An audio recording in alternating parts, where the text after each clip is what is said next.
Hello, it is me, dubbing over my previous gameplay footage because I didn't plug in my frickin' mic before I did this. So Sephiroth kinda sorta dropped today. He actually drops like in 5 days from now, but if you're good enough to beat his ass in the game, you can play him for real. Which, I'm gonna be honest, I am not, I'm not a Final Fantasy VII type person. I've never played the game. I have the remake on my backlog, right? So, while I think he's cool for a lot of other characters, I don't care really about him. I'm not gonna play him. So, I wasn't I was interested but not that excited. But, when, you give me the option to actually play a character early, that's when I get all super happy. It's really cool. I think it's always a shame that you don't actually get to, unlock the characters. You just pay for them and that's it. I took a capture. Okay. And then I went ahead and did easy just so I could have it checked off my list. And then I went and tried very hard a few times. It took me more times than I thought it would because, one, I beat, normal, ridiculously, no problem. Good on ya. Da-da-da-da-da. Great, right? And then this one, it took me a good bit more. Which, like I said, I was surprised not only because of that, but also because... I kind of thought, the way Sephiroth works, I thought Min Min was, a great counter, because he has, the super long sword moves, and then this move here, right? When Sakurai said in his presentation that you could just frickin', reflect the little magic evil balls back, I thought, oh hey, that's going to be super easy for Min Min, because while they're spinning around her, she just does an up, an up tilt quick, an up smash quick, and boom. She wins. She beat him.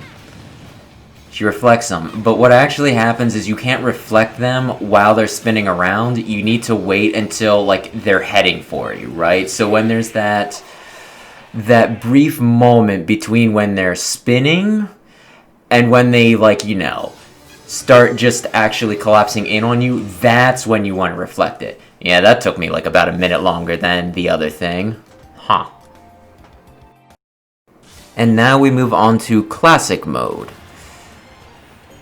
This is my second time through it, because the first time I only did 2.0, because I'm I haven't played Sephiroth, this will probably be really difficult.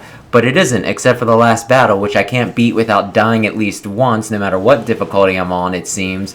Because, frickin', I don't know, I don't have Sephiroth's, his offstage game figured out as well as I'd like. But I'll figure it out one of these days, don't you worry. For now, though, watch me splendidly beating all the other bosses because they're scrubs. Also, I'm only on 3.0, that also plays a factor. Oh, yeah. I feel like Sephiroth is a really good, watching the presentation especially, it seems like he's probably a really good character for beginners. The main reason is he's one of those characters that, I hate to say it, but he's one of those that reward you for doing bad. The other two of it, well, there's a few like that. Terry gets his go when he gets, beat up enough. I mean, all of them kind of do because they have rage, right? You do a little bit better when you're at higher percentages so that you can make a comeback. That's how the game was designed. But yeah, Terry has double rage. Lucario also kind of has double rage. There's frickin' Joker with his whole, Arsene when you beat him up enough. And then, Sephiroth has the one-winged mode, where he'll get buffed, right? And he'll also have, the extra jump in the air. Which is cool, and, like I said, you're not really great at the game. Okay, you get a little bit of a bonus if you're down, if you have enough damage on you and you're down a stock, or, your other opponent's beating you and all that. It's really nice for, newer players. So I think that'll help them to get used to thing. Like, not only that, but he has the sword, right? Because sword characters, they're already really good. Because, like, let's say you're Mario and you're fighting, like, frickin' Lucina. Mario throws a punch, Lucina throws a blade. If the two blows attack, Lucina's probably gonna win, you know, like, might vary a little bit based off of where everybody's situated. But, you know, Lucina's probably gonna win because her sword is an attack, it's not a hitbox. Whereas Mario, he's attacking with his body, his attack is kind of a hitbox. So, you know, swords, they're just better. You know, you can stay at mid-range and everything. So him having a sword and him having an especially long one, that's great for, like, newer characters, you know, newer people. Not only that, but he also, like, just look at some of his, you know, his crazy moves. He's got some good juggles with, like, all the crazy sword stuff he can do. And then, like, his special moves, like, especially. I mean, I, for whatever damn reason, can't seem to figure out his B up, which strikes me as very frustrating because it seems like it should be the simplest thing in the world, but it seems like it'll be really good for recoveries. People who aren't me. I mean, it's weird because it was compared to Fox and, you know, like Firefox and everything, and I can do those just fine, but for whatever reason, I can't figure out his. Maybe it's because I need to charge and input, I don't know. Look, I'm not going to make excuses. All I'm saying is that for most people who aren't garbage like me, it'll probably be great. I stood there and took that attack like a dang fool. So, you know, like, that's, you know, that's good. He's got that whirligig that he's doing right there where it's a projectile, you know, like, and it's an adjustable projectile. So that'll give people, like, you know, newbies a lot to play around with. And then there's also, you know, like, his B over, that'll let, like, newbies screw with people because they can build up, like, I don't know if I want to say combo of them, but they can spam that and get a bunch of things just, like, tacked onto their opponent that they have to watch out for. It's kind of like a crash bomb, in a way, from Mega Man. And then his beat down as a counter, which that's just, like, it works differently, right? But it's still a counter. That's, like, a good way where if you don't know what's happening and you're just getting pummeled, use a counter, maybe you can get some breathing room. It's good for, you know, like, newer players. Or maybe I'm being too generous because they do require timing and predicting your opponent's moves. But still, I'm gonna say it's good. So, you know, there's that. I keep on trying to dodge behind him and it doesn't work. And then, you know, so that's good for them. I will say, I was, like, very surprised. Like, I imagine most people watching this will have seen Sakurai's presentation on Sephiroth. And he said about how, like, if you get hit by a very strong attack while you're doing his counter, because it puts up, like, a little wall, you can break through the wall and, like, just hit him. But it seemed like there was a lot of times when Sakurai was doing this exact same classic mode, and he would block with it, you know, right? And it's like, oh, that's a big boy. He's fighting a big old boss, and they're doing a big old move. It's going to break the counter, and it would still do it. So I'm not really sure what the requirements are to break it. But yeah, so yeah. That's, you know, I think it's gonna be great for new players. I don't know how he'll fare in the meta, though. That was, like, going into it, just seeing some of the stuff he had from his character trailer, I was kind of interested in seeing, you know, like, I was worried he'd break the meta like Cloud did and then Bayonetta, because Cloud, he was, like, I mean, he was banned from, you know, like, Double Clouds in Doubles was banned for one. And I think he was the only one like that. And then I think he was just, like, the best character in the game until Bayonetta came out. But Bayonetta was kind of a weird exception because, like, she was good, but you had to know how to play her. Whereas Cloud, I think, was more one of those characters anyone could pick up and kick butt with. Bayonetta, you actually had to know how to use her. Right? You couldn't just pick her up and be amazing. So it was one of those, she was, like, the best character for the best players, if that makes sense.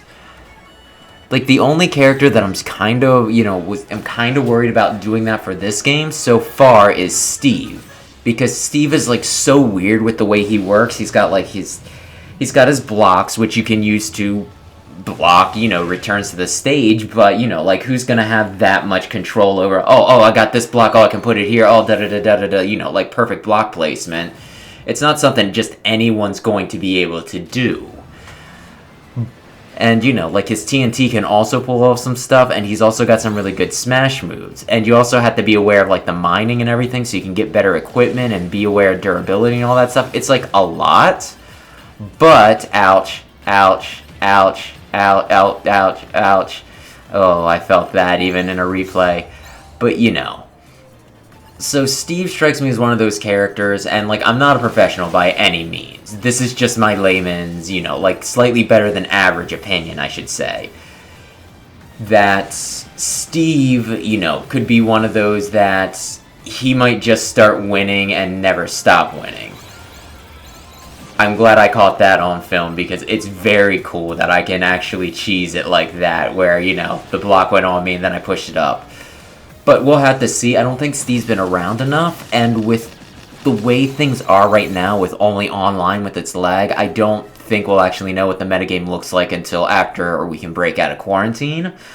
But that's just, like I said, my very, very amateur-ish, my hobbyist opinion, if that makes sense.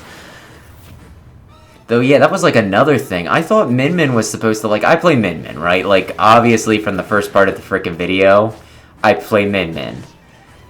So, like, I was under the impression that Min Min was, like, decent online because she was a zoner, and, like, projectiles, even though hers aren't projectiles per se, hers work really funny. Like, projectiles are the way to go online.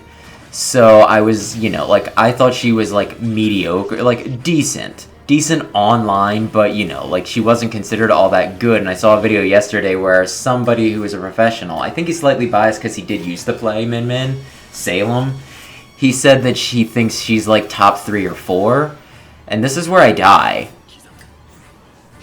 Damn it. But yeah, like, I didn't realize she was considered that good. I thought a lot of the reason why I would, like, I only play a few people. Sometimes I'll play online and I do okay there, but I'm not, like, amazing. But I kind of figured a lot of my victories had to do with people just not knowing the matchup. Which, given that I play with the same people over and over again, they really should know the matchup by now, right? But still, you get what I'm saying. And yeah, it's also kind of troublesome that apparently people hate Min Min online, especially, like, the Japanese. Apparently they hate Min Min. Over here, we hate Sonic, but over there, they just hate Min Min. And it's like, well, I mean, I don't want to be... I'm going to play her because I like ARMS, and I want to see ARMS get more representation. I am what is called in this game, I believe, a character loyalist, where I will play as characters I like and nobody else. So in this game, I play as Min Min, Inkling, and Mega Man. Mega Man's my favorite series. Splatoon is my favorite new series. It's probably, like, it might be my second favorite series. If we count, like, I don't really count Smash almost as a series because it feels almost like cheating because there's all the characters. But Smash is really up there. But yeah, I like Mega Man and I like Splatoon. And I also really like ARMS and think that it deserved more attention. So that's why I play Min Min. Pausing it here. Okay, closing out with some Century Smash. Took 2 tries for this because I goobered up the first one. But yeah. I don't know. I guess what I was saying is, and I talked about this when I actually recorded it the first time. It's the same reason why I probably won't play Sephiroth, because I've never played Final Fantasy VII. I've watched Advent Children, oddly enough, despite not playing the game. And, I have the remake, if that's what we're really calling it, since they seem to deviate a good bit from what I'm told, on my backlog. So I will at least play a game, but unless I fall super head over heels in love with Sephiroth, I'll probably stick with who I have. Although, if that's who you're into, you do you. Although that reminds me of something else, kinda, sort of. I was watching somebody stream last night, and, the people watching asked what he thought of Sephiroth and Smash, and he said that he thought that Sephiroth needed to be in the game if they did another Final Fantasy rep, because, like, who else does anybody know other than, like, the people from Final Fantasy VII? And that hurt me deep. It didn't hurt me that deep. I'm not a big Final Fantasy person. For some reason, I have a soft spot for Cecil from Final Fantasy IV. I have some ideas why. I read, like, a Sprite comic with him in, like, way back when. So I think I might have some bias because of that. Got her. But, you know, like, the one that I would think would be the obvious one to put in the game, well, besides Sephiroth, if they said, hey, we can't do anybody else from Final Fantasy VII, we need another one, my vote would have been for Black Mage. But maybe I'm old. I am like 32 at this point, which is old depending on your perspective. So yeah, I don't know, like, does anybody else have an opinion? Anybody else think that there was somebody who could have challenged Sephiroth? Because, like, if I'm being realistic, Chocobo and Black Mage are pretty much the only ones I could think of. Oh, and Lightning. The guy who was doing the stream also mentioned Lightning. Because, yeah, Lightning, she's like, I don't think that, like, the one she was in, 13, was, like, the most beloved one, but they got a lot of mileage out of her. They did, like, a, you know, a sequel with just her. So yeah, that's pretty cool. But yeah, I don't know. Anyway, I see we're coming to the end of my recording, so I'll just do my little outro here. How about that? Thanks for watching. What do you think of Sephiroth? Anybody there, you know, planning on playing him? And does anybody think that he will break anything meta-wise? Let me know.